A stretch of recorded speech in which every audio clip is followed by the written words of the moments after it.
What's up, people? Welcome back to the channel. And on today's episode of On the Clock, I will be discussing and doing a spoiler-free review of the Suicide Squad. But before we get started, please click that like button. It does help out with the algorithm. Don't ask me how, but it does help out, and I do appreciate everyone that likes my video. Also, if you're new to the channel, please subscribe to the channel. If you're even subscribed to the channel, send it out to people that you think that might like the content. Again, that really helps out as well. And last but not least, make sure you hit that notification bell so that you do not miss any of the uploads that I do, and that you will be notified when I do live streams or do some videos. So again, please help out a brother. I do appreciate all the support that I've been getting. And with that being said, we are going to get into it. That is right, y'all. I went and seen the Suicide Squad today, and it was fire. Like, to be honest with you, I was excited to see the movie, but when I actually seen it, I was like, okay, this is really good. Now, I did have a few issues with the movie, which I will get into. Again, I will do my best not to spoil the movie, but as I mentioned before, I did enjoy the movie, right? So we have the Suicide Squad. I don't want to really get into the plot of the story, but I mean, if you guys know the trailer, you already know the plot of the story. Plot of the movie, my bad. So what I want to say is there's a huge team. There's a huge cast of characters in this movie, and I was surprised to see all of the characters that were in it, and not to mention how good some of them were, like the Weasel. Oh man, I just was rolling. Like, it was funny. The jokes worked. They hit. I will say this though, there were a lot of jokes in this movie, man. It was 100% James Gunn. Like, it was Guardians of the Galaxy 2 and then some. The only thing for me is that a lot of the jokes worked. Not all of them did, but a lot of the jokes worked for me in this movie. That's why I was able to come out there enjoying it, man. I mean, some of the shit had me laughing, like rolling. Like the beginning of the movie, it literally has you rolling, man. So I did appreciate that about the movie. Again, there were a lot. Like, if you're going into this movie and you're like, is it like Guardians 1 or is it like Guardians 2? It's like Guardians 2.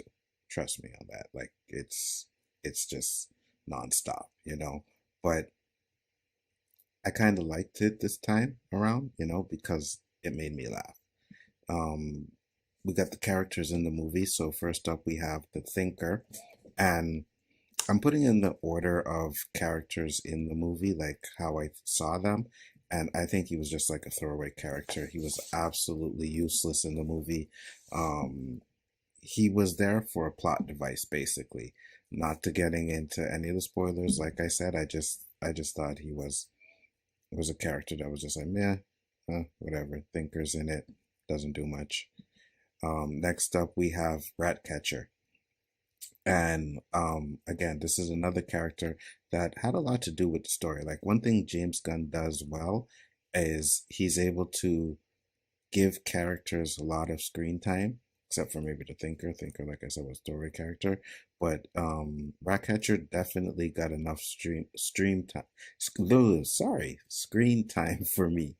Her character was okay, you know, character was okay. But it's not one of those characters that you're absolutely like, oh, I don't like this chick, you know what I mean? So that was fine with me.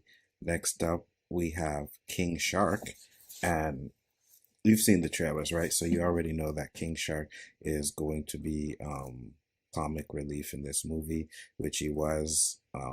There's a lot of jokes with King Shark. I had no idea it was Sylvester Stallone, though. Like, I had no idea when I seen his name at the beginning of the movie, and I was like, oh, Sylvester Stallone's in this, and I'm watching the movie and I don't see him. I did not realize he was the one that was playing King Shark. Killed it. I'm not gonna lie, he killed it. A lot of the jokes hit. They were funny, you know. So I was definitely good to see him in a DC movie that was actually good. So Hopefully we'll get more King Shark, but again, he was like, he did some good stuff, but he was the butt of the jokes. Like there was a lot of jokes with King Shark. Next up is we have the Polka Dot Man.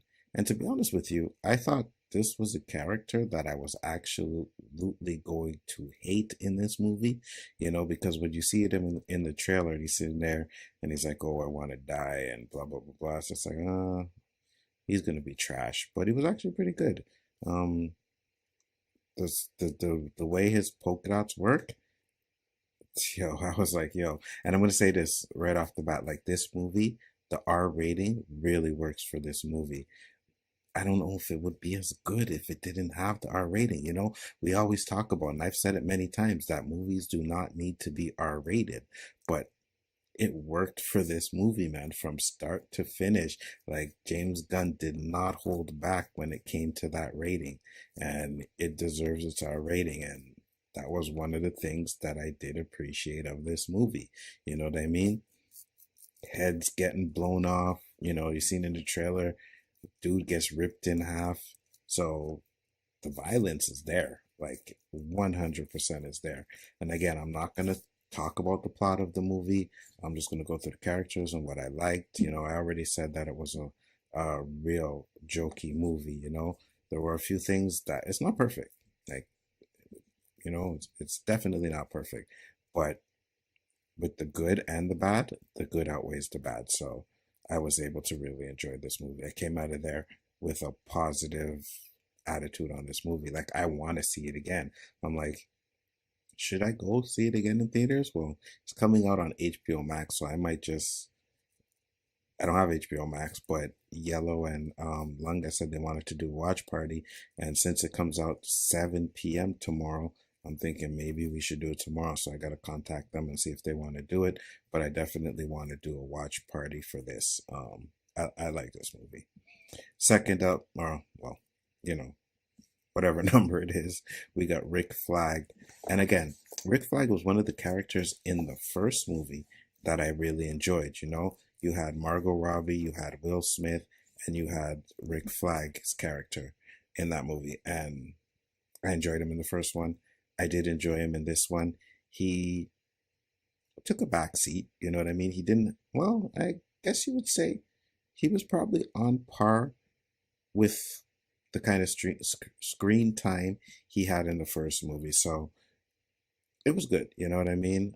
Again, it was a good character. I enjoyed seeing him again in this movie, and I thought he did a good job. And this is the same guy that played RoboCop, right? If I'm not mistaken.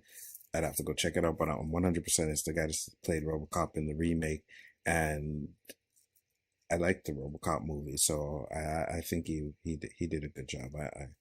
I do like this guy, man. I'm not sure of his real name. If you guys could tell me in the comments, not a problem. But yeah, I do like this actor. Next up, we have John Cena as the Peacemaker. And I am not going to lie, John Cena actually killed his role. He did really good in this movie. Like, you've seen the jokes, right, in the trailer. Were there a little bit more? Yes, absolutely. But there's one scene with him and Idris Elba, and I was like, yo, this shit is fire, man. Like, John Cena really held his own. He is getting better as an actor because Bumblebee he was good in. He was okay in Bumblebee. I wouldn't say he was great. He was good in Fast and the Furious. And to me, I think he killed this role. When I posted in the chat that it was good, John Cena sucks is a response that I got. And I think people that watch this movie will be pleased with his performance. Is it one of those performances that's going to have you thinking that John Cena is the next dude up? You know what I mean? No, but he is getting better. And I think what he did for Peacemaker, he did a good job. Like, I'm not going to shit on John Cena for what he did in this movie. I thought it was really well done. And next up, of course, we have Margot Robbie, Harley Quinn, and I don't even know if I really need to say much about her because she's been killing Harley Quinn since she was cast in the role, right? Forget about what you want to think about the movie Birds of Prey. I think she was the best thing in that movie. The the burgers, the sandwich scene, man. I laughed at that. A lot of people don't like that movie, and I get it. It's not a good movie, but it does have some stuff in it that I do like. And Margot Robbie was definitely one of those pieces that I liked in the movie. So she comes into this one and she's doing her thing as Harley Quinn. Fight scenes in this one were a lot better than what they were in Birds of Prey, guys. So if you didn't like her fight scenes in Birds of Prey, you'll definitely like them in this one. There were some things with her character that I didn't. I was like, there's a scene in the movie like it the movie has joke, like it's typical James Gunn, right? Jokes from the start, and then you get into some character development and some talking, you know what I mean, and learning about some of the characters. So it slows down a little bit, then it gets right back into the jokes again. So yeah, it's same tones as Guardians of the Galaxy 2, man. 100%. I just find that they they hit for me in this one. Guardians of the Galaxy, they did not hit. Like the jokes in that, I even when I watch it again, I'm just like, they're not funny. But the jokes in this had me rolling, man. Like I was laughing out loud. Even in some of the scenes where people weren't laughing, I was laughing. So, um, they hit, man. And I'm not going to complain about the jokes in this one. I always complain about movies being too jokey, and there will be some people that definitely will say that this movie is way too jokey, 100%. But again, humor is subjective. You know what I mean? Jokes are subjective. Some things I may find funny, you may not find funny. There's things in Guardians of the Galaxy 2 that people found funny and I just didn't find funny. You know what I mean? So it is what it is, but I liked the jokes in this one. Um, I'm I'm proud, man. I'm glad DC was able to put a movie out there that I really really enjoyed. Not saying that I didn't enjoy any of the other ones, but I really enjoyed this one. And then we have Idris Elba as Bloodsport. And what can I say about his character? His character was probably supposed to be Will Smith. Like hands down. I think it was written for Will Smith and or Bloodspot. Sorry, jeez. Um, for Deadshot, right? I believe 100%. And then maybe Will Smith was like, "Hey, I'm not done with Suicide Squad, whatever." So they changed him to Bloodsport. But make no mistakes, him and Harley Quinn are the main characters of this story. You do get a lot of other characters though. Like that's why I like this movie because the screen time between them, of course, Idris Elba's going to get most of it. Harley Quinn's going to get most of it. But the other characters that I just mentioned, they got a decent amount of screen time in this movie. So I was definitely pleased about that. But I think one of the best characters in this movie so far was Amanda Waller. Oh my God, was she fire? Viola Davis, she is always on point with what she does. And there's a scene with her and Idris Elba, man, and it is just a fire ass scene, man. I was like, yo, you know, this woman is a great actress. She deserves a lot more roles, man. I want to see more Amanda Waller. Like I really do. And again, there was something with her character in this movie that I also didn't like as well. But I don't know, man. I won't spoil it. When we do the spoiler, when we do watch party, I can explain to what I didn't like about it because there's just something that she does in the first one that I was 100% sure she would end up doing in this one, and she doesn't do it, especially after what happens. Trying to be very vague there, so when you guys see it, maybe you'll understand what I'm talking about. But at the end of the day, I think even though she didn't have a lot in the movie, just like in the first one, I think she had maybe a little bit more screen time than she did in the first one. But she just has a presence of when she's acting, man. When she's on screen, she has a presence, and she is 100% killing this role as Amanda Waller. And I really want to see more of her. This is why it's so depressing when you're thinking about what the DCEU could be with all these amazing actors and actresses. And I'm just like, man, you have Viola Davis. Like that's not a small feat. So if you're gonna have an actress of this caliber in your movies, I really believe you have to do a lot with her. She deserves to be in a lot more things. You know, I wouldn't say a solo movie, but a lot more screen time than she's getting. I 100% believe that. I left Suicide Squad satisfied. You know, there was an end credit scene, of course. So, guys, make sure you stay for the end credit scene, which had me laughing too. Like, the end credit scene was funny as fuck as well. And because it was a premiere, at the end of the movie, they had a Q&A um, with James Gunn and some, I don't know, some one of the Montreal guys that does these premieres and stuff like that and talks to the stars. I didn't stay for that because I had to come and do my stream. Plus, I'm pretty sure it'll be put out on the internet somewhere or whatever. So I didn't really stay for that. But you guys won't have to worry about that when you go see it in the theater. That was just something for the premiere that they did here.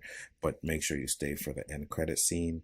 And my son gave this movie a 7.5, and the reason why for him is because he said there was some of the slow stuff that I talked about, right? You get hit over the head with jokes, jokes, jokes, jokes, actions, jokes, jokes, jokes, and then it has their little slow down scene for him that it didn't work. For me, it did. It was fine because you get so much in the first, what, 20 minutes of the movie, first 30 minutes of the movie, you just get so much stuff, man. And I was just like, yeah, man, this is a movie. James Gunn knows how to maximize the characters that he has. Even though he has a lot of characters on screen and his movies like Guardians of the Galaxy, but he does a good job of that, man. So my rating for this movie, I gave it a 9 out of 10. I'll see it again and I'll see if I still give it that rating, right? Because it's fresh in my mind now and I'm thinking about all the things that I liked about the movie and I'm not really able to discuss because I don't want to spoil anything, or maybe I'm just not thinking about the stuff that I didn't like. So when I see it again, then I'll be like, okay, that stands out, this stands out, and blah, blah, blah, blah, right? But at this point, well done. Well done, James Gunn. Well done, DC. I hope this movie makes a lot of money. Like I said earlier, it's a better ride than Black Widow. I'm just gonna say that right straight out there. It's a better ride than Black Widow. I repeat, it's a better ride than Black Widow. I know a lot of people out there love Black Widow, man. You know, and I know a few that don't. But for me, when it came to blending action, comedy, you know, and the character development in this movie, it was done pretty well. Hands down. Good job. You know what I mean? This is what the DCEU needs. The only problem is we don't know what this movie is going to lead to. You know what I mean? If this movie is going to lead to anything else, is it a one-off? Will they make another one, but it's all separated from the universe? I don't know, right? Because we don't know what the hell they're doing over there. But for a movie to start off, because I think this is the only DC movie other than the Snyder Cut that came out on HBO Max, but this is the only theatrical DC movie that we got, I guess, since the pandemic or whatever. It's been a while. And to start it off like this is a really, really good start. So hopefully DC can pick it up and get that shit going, right? Because we got all these announcements for the things that they're going to do. Some of them to me are like, meh, don't really care about, but when they come out, I will see them, right? Blue Beetle's coming out. Don't know much about Blue Beetle, but I'm absolutely excited that we're getting characters that are not the norm, you know, not the Batmans, not the Supermans, not the Wonder Womans. So I just hope they do it right. And maybe they should start making all the movies R-rated. I'm just gonna put it out there. Like, I know you guys are gonna say, and I know people say that it doesn't need to be R-rated. Y'all, you don't need to make these movies R-rated. But I don't think this movie would have been as good if it wasn't R-rated, right? I just don't. And as I'm sitting here and I'm thinking, if it makes a lot of money, then it'll show that people will go out and support R-rated movies. Like, they will do it anyways, right? But as long as they're good. So, yeah, man, I just can't see them making a second one and not going back to and not doing R-rated again. You got to stick with the R-rated now. I think it works. I think you get James Gunn to do the other ones and maybe just have him tone down on the comedy a bit, right? Just a little bit, because it is a lot. Like Nerdman always talking about MCU with every it's a lot, man. It is a lot. But again, some of the jokes hit more than not. Like the only ones I really didn't laugh at were the ones we seen in the trailer. But all the stuff that I didn't see before, a lot of it was funny. A lot of it was really funny. So again, tone down the comedy, please. Just a bit. You don't need so much. And keep the R rating and continue to make these good movies. Fucking hire James Gunn for the next Suicide Squad or the next two Suicide Squads or how many ever planned movies you plan to make with them, because he seems to know the characters, right? And I heard that he was a fan of it before he got the movie, and I think that's why what he did works in this movie. So if he's a real fan of it, keep him in there, man. 100%. Because at the end of the day, I liked Guardians of the Galaxy 1. I didn't like Guardians of the Galaxy 2. We have 3 coming up, so we'll see what he does with that. But I like Suicide Squad. So I like more than I don't like right now, right? So we'll see what else outside of his superhero movies, I really haven't really watched much James Gunn movies, or if I did, I probably didn't know they were James Gunn movies, so I'd have to go back and see what movies he did. But right now, when it comes to the superhero movies, I like more than I don't like. So keep it up, James Gunn. Keep it up, DC. You guys you'll never catch Marvel, but you guys can get up there if you keep putting out quality shit like this. With that being said, guys, I'm about to close it up. Thank you once again for watching this video. I really hope you enjoy it. I really hope you enjoy my take on the Suicide Squad. And if any of you seen it, please leave a message in the comments. Let me know what you thought about the movie, because it's getting good ratings, right? A lot of people are talking about it. A lot of people are enjoying it. End of the movie, the whole theater clapped, and I think everybody I can't speak for everybody, but a lot of the people in that theater liked it because the laughing, the jokes, people were laughing all around me. So let me know what you guys think. I really want to know if you guys enjoyed the movie. Danny, I hope it beats Black Widow for you. I think it could possibly do it. Word of mouth is going to be great for this movie. But with that being said, guys, peace.